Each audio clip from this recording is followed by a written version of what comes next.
जय हिंद दोस्तों, मैं राजीव सर एक नए वीडियो के साथ आया हूँ। एक नए जोश खरोश के साथ मैं आपको पढ़ाने का प्रयास करता हूँ। और आज अकबर का मैं एक प्रकार अंत करने जा रहा हूँ। इनके पूरे साम्राज्य का जितना भी कार्य है सब अंत होने जा रहा है। आइए हम बात करते हैं। सबसे बड़ी बात है कि अकबर की मैंने बात कर लिया था पहले से भी, और देखा जाए अकबर का जो शासनकाल है 1556 से 1605 ईस्वी का है। और सबसे देखा जाए तो ये जो मतलब असीरगढ़ का युद्ध है, देखा जाए असीरगढ़ अभियान किया था। ये असीरगढ़ है कहाँ? सबसे पहले देखिए अकबर का ये अंतिम अभियान है दोस्त। इसके बाद अकबर कोई अभियान करता नहीं है, यही लास्ट ये अभियान करता है, यही लास्ट इसका युद्ध भी है। और ये कभी क्वेश्चन आ जाए एग्जामों में तो दोस्त यही करना कि अकबर का पूछेगा कि अकबर ने अंतिम अभियान कहाँ किया था, तो इसको आप दिमाग में बैठा लीजिएगा। अकबर ने अंतिम जो अभियान किए थे यह असीरगढ़ का है। आ से है, आ से अकबर, आ से असीरगढ़, याद भी हो जाएगा। तो देखिए कहाँ पर है। सबसे पहली बात है बुरहानपुर। ये बुरहानपुर कहाँ पड़ता है? एमपी में पड़ता है दोस्त। बुरहानपुर कहाँ पड़ता है? एमपी में। और सबसे बड़ी बात है कि देखा जाए अकबर के जीवन का अंतिम अभियान, मतलब देखा जाए अकबर ने स्वयं इस अभियान में भाग लिया, नहीं तो लगभग नहीं जाता था, वो अपने सेनापतियों को ही भेज के काम चला लेता था। तो ये स्वयं गया था। और देखा जाए शासक की बात करते हैं तो शासक कौन था? मीरन बहादुर थे। और मीरन बहादुर को क्या कर दिया गया था? पराजित कर दिया था दोस्त। और सबसे बड़ी बात है कि पराजित करने के बाद वो जो किला था वो किला गेट लगा कर भाग गया मीरन बहादुर, मतलब एक प्रकार। और उसके बाद किला की जो चाबी खोली गई थी, किला का दरवाजा जो खोला गया, जो ताला लगाया गया था, उस ताले को देखा जाए तो सोने की चाबी से खोला गया। ये पहला कोई मतलब उदाहरण होता है। कभी क्वेश्चन आ जाए कि असीरगढ़ का जो किला खोला गया था तो मतलब कि लोहे का चाबी थी या मतलब कि स्टील की थी या सोने का था, तो सोने का ही था। और सबसे बड़ी बात है ये अंतिम अभियान है। ये मतलब देखा जाए अंतिम अभियान की हम बात करते हैं तो अंतिम अभियान है। अब बात करते हैं कि 20 अक्टूबर 1605 ईस्वी को देखा जाए तो अतिसार बीमारी हुई थी। अकबर को अतिसार बीमारी हुई थी। आजकल देखा जाए तो जो सोचते हैं मित्रगण, अरे ये पेचिस क्या है? अतिसार एक पेचिस रोग है। पेचिस जिसको मतलब हो जाता है तो लोग समझते हैं कि अरे 2-4-10 बार नजे सही, तो ऐसा कुछ नहीं है। तो ये पेचिस के कारण से ये रोग होता है। और सबसे बड़ी बात क्या होती है, अकबर की हम बात कर लें तो अकबर का मकबरा कहाँ है? पेचिस के कारण इसकी क्या हो जाती है? मृत्यु हो जाती है। ये पहला कोई शासक है जो पेचिस के कारण मर जाता है। और देखिए इसका देखा जाए तो अकबर का मकबरा कहाँ है? जहांगीर द्वारा बनाया गया है। कहाँ पर है? सिकंदरा में है। अब देखिए जहांगीर ने इसको मकबरे को बनाया। और सबसे बड़ी बात क्या है दोस्त, इस सिकंदरा, इस मतलब देखा जाए तो ये आगरा में भी सिकंदरा है। और वहीं पर इसको क्या कर देते हैं? वहीं पर इनको दफन कर देते हैं। और इसकी बनावट जो मिलती है बौद्ध बिहार से, मतलब बौद्ध शैली से मिलती है। तो देखा जाए तो ये गुंबद विहीन केवल 4 मीनारें ही इसमें बने हुए हैं। तो 4 मीनारें हैं दोस्त।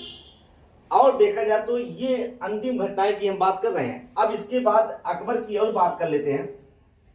अकबर के काल में महत्वपूर्ण घटनाएं कौन कौन सी हैं? आइए इसके अंतिम चल रहे हैं क्षण, अब अंतिम होने जा रहा है अंतिम क्षण। तो 1562 ईस्वी में दास प्रथा को क्या कर देता है? समाप्त कर देता है। और ये दास प्रथाएं जो होती हैं मतलब देखा जाए सल्तनत काल से चल रहा था। और तीर्थ यात्रा कर समाप्त कर देता है। और सती प्रथा भी कर समाप्त कर देता है 1563 ईस्वी में।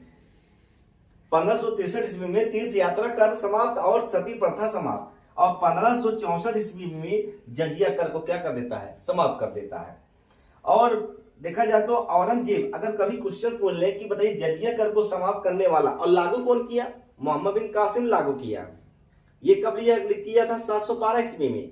वो जब सिंध के ऊपर आक्रमण किया था तो उस जमाने की बात हो रही है दोस्त, समझे। और देखा जाए तो इन्होंने समाप्त कर दिया, बीच में फिर लागू किया था 1581 ईस्वी में, शायद फिर समाप्त कर दिया। और उसके बाद ये औरंगजेब पुनः इसको पर लागू कर देता है। और जानते हैं ब्राह्मणों पर जजिया कर लगाने वाला कौन है? फिरोज शाह तुगलक है। आइए देखते हैं।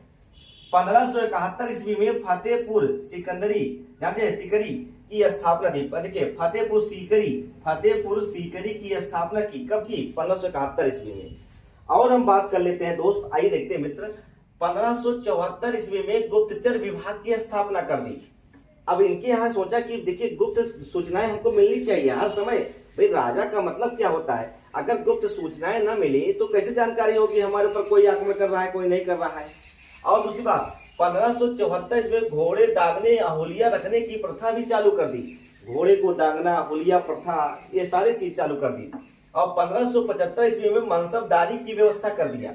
मनसबदारी क्या होती है? पदवी होती है, इसमें सवार जात दिया जाता है, मतलब कितने घोड़े सैनिक हैं, कितने घोड़े हैं, उसी हिसाब से इसको मनसब दिया जाता था। और 1575 में फतेहपुर सीकरी में इबादत खाने की स्थापना हो गई। 1575 ईस्वी में इबादत खाने की क्या हो जाती है? देखा जाए इबादत खाने की स्थापना हो जाती है। और 1577 ईस्वी में सिख गुरु रामदास को 500 बीघा। रामदास सिख धर्म के संस्थापक कौन है? गुरु नानक साहब है। और देखा जाए उनके 10 मतलब देखा जाए 10 गुरु थे, और इसमें से देखा जाए तो सिख गुरु की बात करते हैं रामदास, इनको 5 बीघा जमीन दान में दे दिया अकबर ने। और इसी पे आज देखा जाए तो अमृतसर का स्वर्ण मंदिर इसी पे बना हुआ है। और देखा जाए तालाब है। और 1578 की बात करते हैं तो 1578 इबादत खाने की धार्मिक मंत्रणा हेतु सभी धर्मों को हेतु खोला गया। इसमें क्या होता था, इबादत खाना में जितने भी धर्म के लोग थे भारत में, सबको इकट्ठा करके वो आपस में मतलब ये राय लेना चाहता था कि कैसे धर्म एक दूसरे को नजदीकियां बढ़े और एक दूसरे को मतलब समझे हम। ये सबसे बड़ा राजा का सबसे बड़ा गुण ये होता है, सभी धर्मों को एक साथ लेकर चलना, ये इसके अंतर्गत था। दूसरी बात बता दूं, 1579 ईस्वी में मजहर की घोषणा कर दी। मजहर ये अकबर का एक धार्मिक मामला होता था, धार्मिक मामलों को अपने आप को सर्वोच्च मानता था। और ये भी कहा गया है कि जानते हैं राजा ईश्वर का प्रतिनिधि होता है, और राजा के जो गुण होते हैं 1000 व्यक्तियों के जो मानसिक होता है उसके बराबर उसका होता है।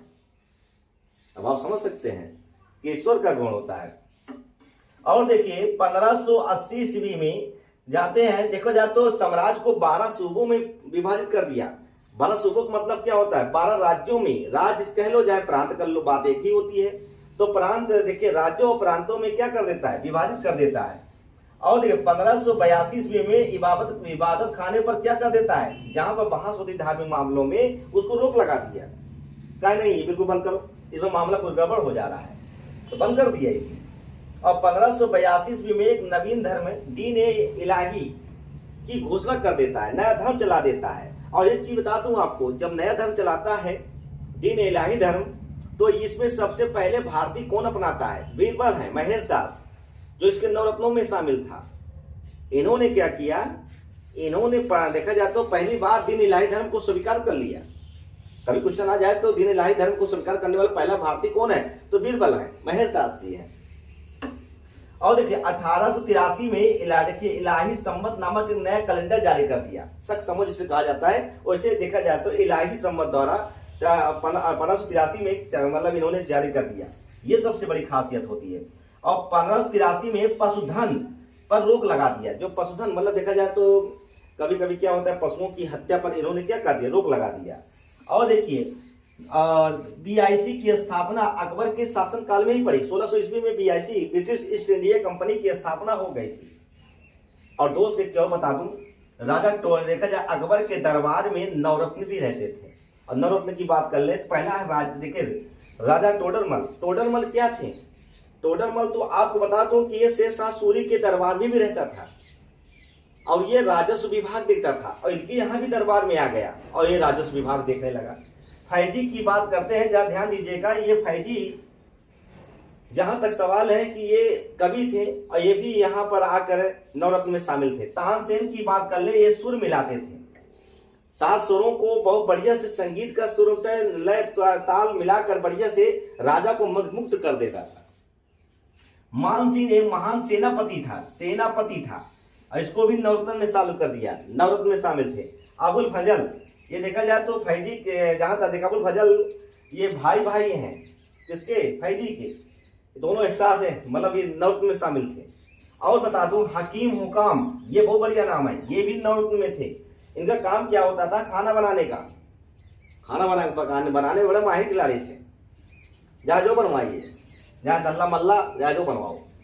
और देखिए, अब देखिए अब्दुल रहीम खाना, ये आप समझ सकते हैं सलीमा बेगम के पुत्र हैं अब्दुल रहीम खान। ये कवि थे खाना साहब। मुल्ला दो प्याजा, इनका क्या काम होता था? ये भी नौजवान शामिल थे। ये तो अपने साथ खाने में 2 प्याज लेके बैठते थे, इसीलिए इनका नाम पड़ गया मुल्ला दो प्याजा।